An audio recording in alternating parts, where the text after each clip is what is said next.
اللہ تعالیٰ نے ملک الموت سے پوچھا کہ میں نے تمہیں انسانوں کی روح کو قبض کرنے کے لیے مقرر کیا ہے اور تم بے شمار انسانی کی روح کو روزانہ قبض کرتے رہتے ہو، تو کیا کبھی کسی شخص کی روح کو قبض کرتے وقت تمہیں ترس آیا ہے؟ تو جواب میں ملک الموت نے کہا کہ ہاں، ترس آیا۔ اللہ نے پوچھا کہ کس پر ترس آیا؟ انہوں نے جواب دیا کہ 2 آدمیوں پر مجھے ترس آیا۔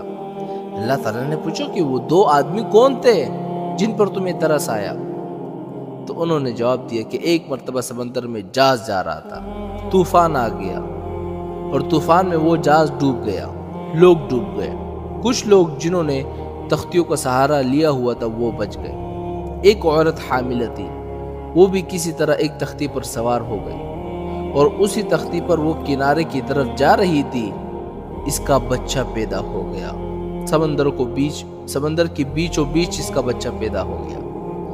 جب بچہ پیدا ہو گیا تو آپ کی طرف سے یہ حکم آیا کہ ماں کی روح کو قبض کر لو۔ میں نے سوچا یہ بچہ ابھی دنیا میں آیا ہے، نہ اس بچے کا کوئی گھر ہے، نہ ماں باپ ہے، نہ باپ ہے، نہ کوئی رشتہ دار دیکھنے والا ہے، ایک ماں تھی، اس کی روح قبض کرنے کا حکم دے دیا مجھے۔ تو مجھے اس بچے پر ترس آیا کہ یہ بچہ سمندر کے بیچ اس تختے پر کس طرح زندگی گزارے گا۔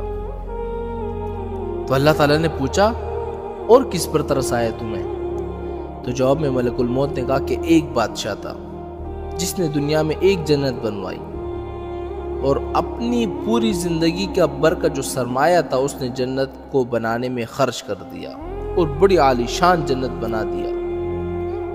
اور اس نے یہ عزم کر لیا کہ جب تک وہ جنت کو مکمل طور پر تیار نہیں کرے گا تب تک اس کے اندر داخل نہیں ہوگا۔ بہت بڑا عرصہ گزرا، جب مدتوں کے بعد جنت تیار ہو گئی تو اس وقت اس نے جنت کے اندر جانے کا ارادہ کیا۔ جب وہ اندر داخل ہونے لگا اور اب اس کا ایک پاؤں جنت کے اندر تھا اور ایک پاؤں باہر تھا، اس وقت آپ کا حکم آ گیا کہ اس کی روح کو قبض کر لو۔ اس وقت مجھے اس پر ترس آیا کہ یہ شخص کیسا ہی برا ہی صحیح، لیکن اس نے اتنی محنت اور مشقت سے وہ جنت بنوائی تھی، کم از کم اندر جا کر اس جنت کو ایک مرتبہ دیکھ لیتا تو کم از کم اس کی محنت کا صلہ کچھ دنیا میں ہی مل جاتا ہے اس کو۔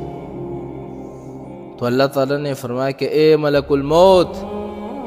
تم نے ایک ہی آدمی پر 2 مرتبہ ترس کھایا، اس لیے کہ یہ بادشاہ وہی بچہ تھا جس کو تختے پر تیرتا ہوا تم نے دیکھا تھا، اور اس کی ماں کی روح قبض کرتے وقت تم نے اس بچے پر ترس کھایا تھا، یہ وہی بچہ تھا اور اب بادشاہ بن گیا تھا، اور اب اس بادشاہ کی روح قبض کرتے وقت تمہیں دوبارہ اس پر ترس آ گیا۔